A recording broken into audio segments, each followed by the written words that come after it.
पर हम लोग PYQ के क्वेश्चन देखेंगे।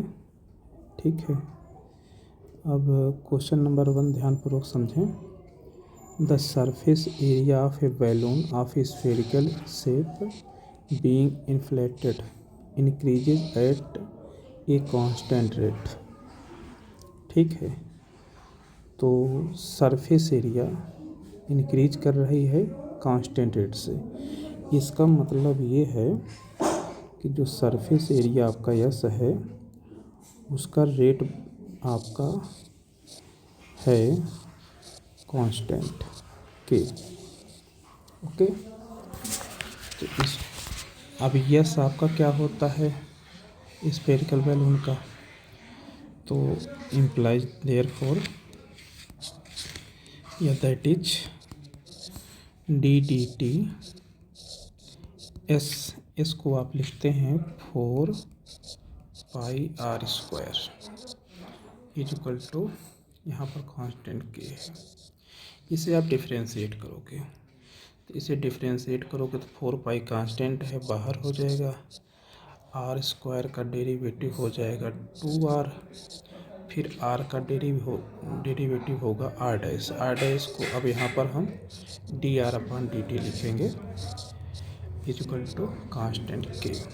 ठीक है, अच्छा अब ये आपका बन गया 8πr dr/dt is equal to के। यह एक डिफरेंशियल इक्वेशन है। इस डिफरेंशियल इक्वेशन को हम लोग सॉल्व करेंगे वेरिएबल सेपरेबल मेथड से।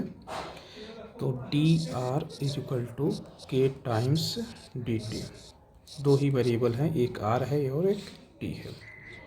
ठीक है, अब इसके बाद आप इसे इंटीग्रेट करोगे, तो इंटीग्रेट करोगे तो 8π तो कांस्टेंट है, बाहर हो जाएगा। r का इंटीग्रल r²/2। ठीक है, इधर के कांस्टेंट बाहर हो जाएगा, dt का इंटीग्रल t अब plus constant of integration. Okay, ये आपका बन गया 4πr²। इधर आपका बन गया के टी प्लस सी। यह इक्वेशन नंबर 1, ये आपका जनरल सॉल्यूशन के रूप में आया है। ओके, अब आप क्वेश्चन फिर आगे पढ़ेंगे। If initially the radius of the balloon is 3 units, यानी कि r की वैल्यू 3 है जब समय 0 है, यानी कि इसको t की वैल्यू 0, r की वैल्यू 3, इससे पास करा दो। इससे पास करा दोगे बेटा जी तो ये आपका हो जाएगा 9 × 4 36π। ये हो जाएगा 0, t की वैल्यू 0, तो आपका c निकाला गया। c कितना का 36π, तो आपका ये बन गया 4πr²। इक्वेशन 1 आपका इस तरीके से बन जाएगा 4πr² प्लस इक्वल टू के इंटू टी। सी की वैल्यू आपकी आ गई 36π। ठीक है, अब आप फिर से यहाँ पर आप पास कराएंगे कि जब आपका after 5 seconds it becomes 7 units. ठीक है, इससे इसकी हेल्प से के निकलेगा। ठीक है, तो चलो देखते हैं। यहाँ पर r की वैल्यू आप रखिए 7 और t की वैल्यू 5। ठीक, ऐसा ही बोला है T5 R7। ओके, तो यहाँ से के निकलेगा। चलो रखते हैं r की वैल्यू 7, तो ये हो जाएगा 49 और मल्टीप्लाई को ऐसे लिखते हैं 4π इंटू 49 के इंटू टी मतलब 5 प्लस 36π। ये आपका हो जाएगा 4 9 36 4 4 16 196π। 36 इधर सब्ट्रैक्ट करा दीजिए इज इक्वल टू के इंटू 5। यहाँ से के आपका निकल जाएगा 1 0 9 3 के 6 65.5। ये हो जाएगा 5 3 15 32π। तो अब आपका फिर से आपका जो ये है इक्वेशन 2, ये फिर से आप इसको लिखोगे,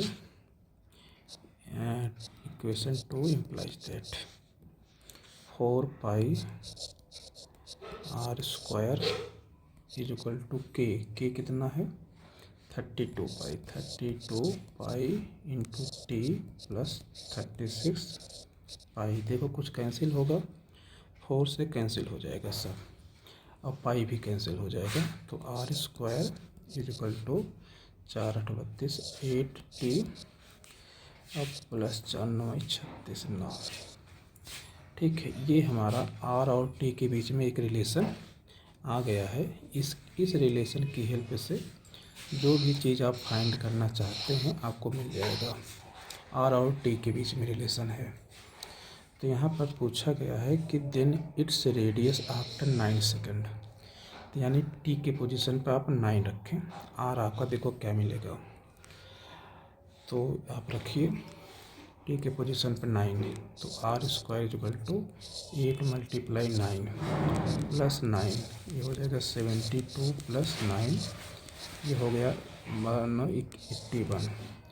तो आर इक्वल टू क्या आ जाएगा प्लस माइनस 9, रेडियस नेगेटिव होती नहीं है, इसलिए यही आपका आंसर हो गया। ओके, क्वेश्चन 1 में आपका पहला पार्ट सही है 9। ओके, अब हम क्वेश्चन नंबर 2 पे चलते हैं।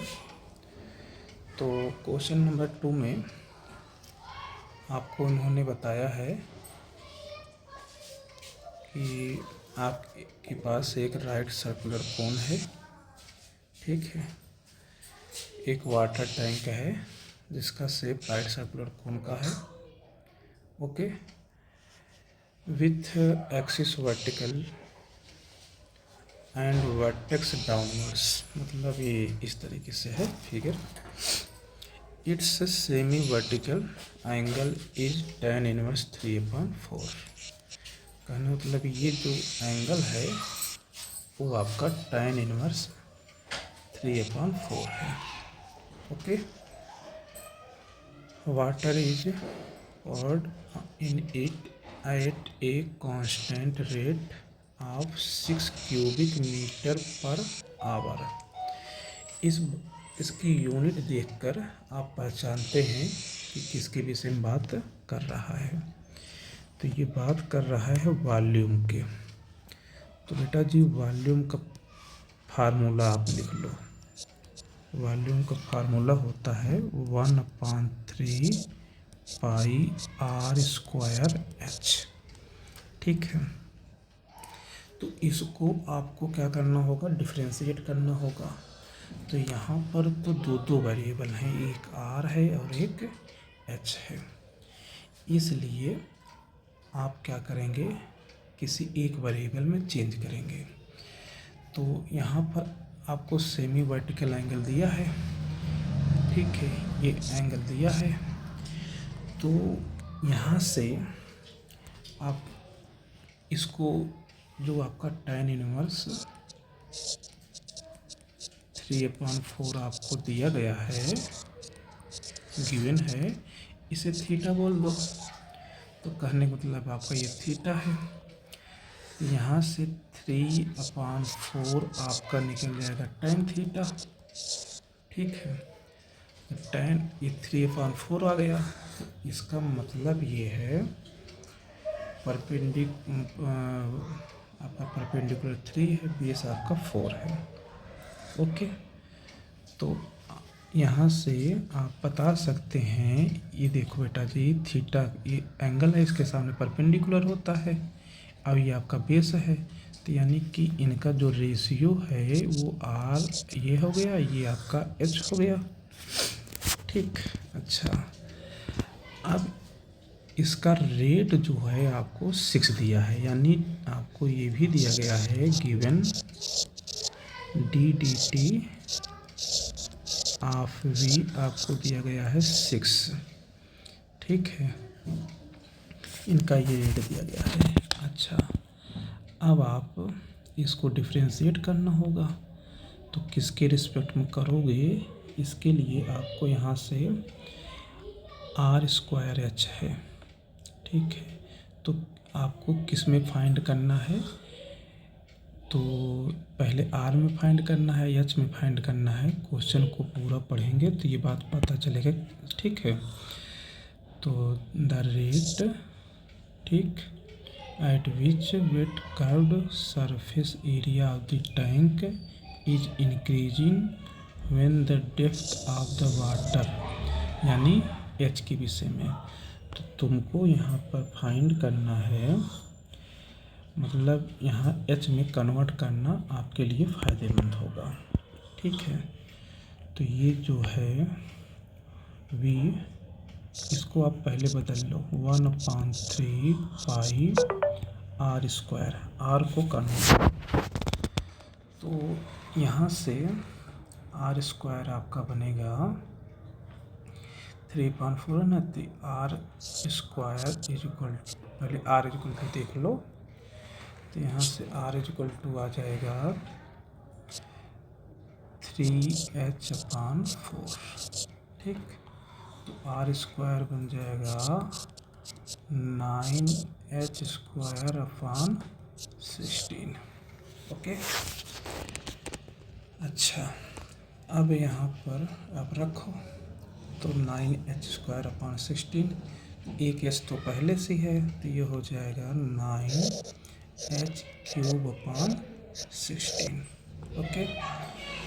इसे आपको डिफ्रेंशिएट करना है। तो अब देखो ये सब आपका बेटा जी कांस्टेंट है, केवल एक वेरिएबल एच है।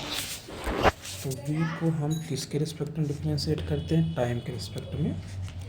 तो ये इसका डेरिवेटिव बन जाएगा, अच्छा इसको कैंसिल कर दो, तो ये 3 आ जाएगा, 3π/16, ये तो कांस्टेंट हो गया। h³ का डेरिवेटिव हो जाएगा 3h², ठीक है। अब फिर h को डिफ्रेंशिएट करेंगे तो dH/dt, ये तो राइट हैंड साइड डिफ्रेंशिएट हो गया था। अब इसका डेरिवेटिव dV/dt, अब ये किसके इक्वल दिया गया? 6 के, इक्वल टू 6। अब देखो कुछ कैंसिल हो रहा है तो कैंसिल कर लो, ठीक है। तो जैसे देखो ये आपका 3 से ये क्या हो जाएगा? कैंसिल हो जाएगा, ओके। अब यहाँ से dH/dt आप लिखोगे, dH/dt इज इक्वल टू 16 दूना 32, ठीक है। ये हो गया 32/3π,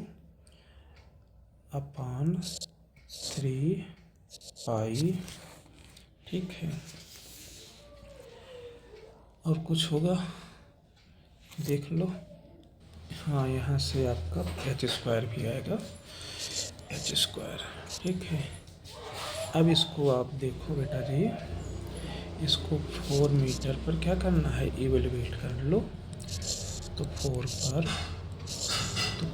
इवेलुएट कर लोगे तो ये 32/3π × 16, यानी हो जाएगा 16 दूना 32, 2/3π, ठीक है, मीटर।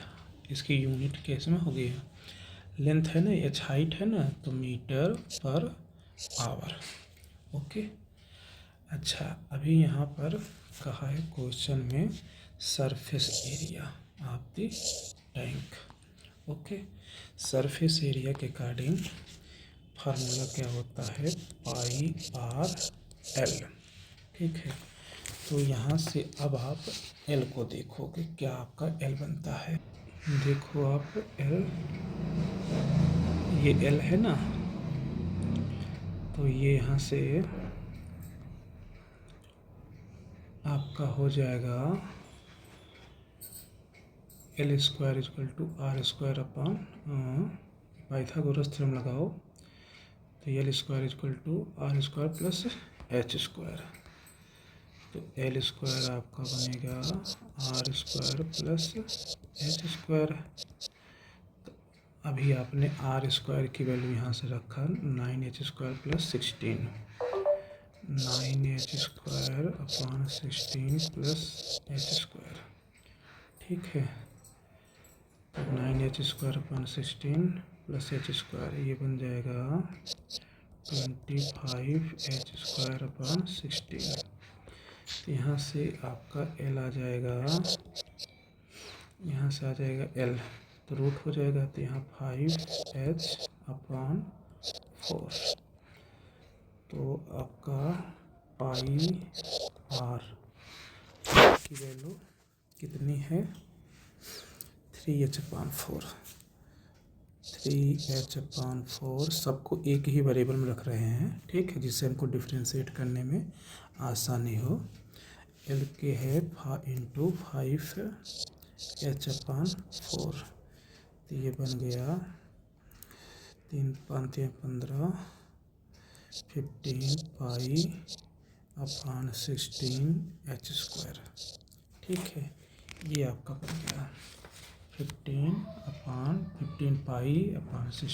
पाई/16 ओके। अब आप इसे क्या करेंगे, डिफ्रेंशिएट करेंगे। तो देखो ना, रैंक इज इंक्रीजिंग, इसका मतलब तुमको इसे डिफ्रेंशिएट करना है। तो डी डी टी ऑफ नहीं, डी ऐसे इसको डिफ्रेंशिएट कर रहे हैं, ds/dt, ओके। ये तो कांस्टेंट है, तो 15 पाई/16 h² का 2h और फिर dh/dt, ओके। dh/dt कितना बन जाएगा, ये हो गया 15 पाई/16, काट देंगे तो ये हो गया 8, ठीक है, और यहाँ से h इंटू dh/dt, तो कितना आ जाएगा, dh/dt कितना दिया गया है, dh/dt आपका आया है 2/3 पाई, ठीक है, 2/3 पाई, ओके। अच्छा, एच को भी कन्वर्ट कर बदल दो, 4 रख दो, तो एच को भी 4 रख दो, तो यहाँ पर 4, तो अब कितना हो जाएगा, कैंसिल होगा,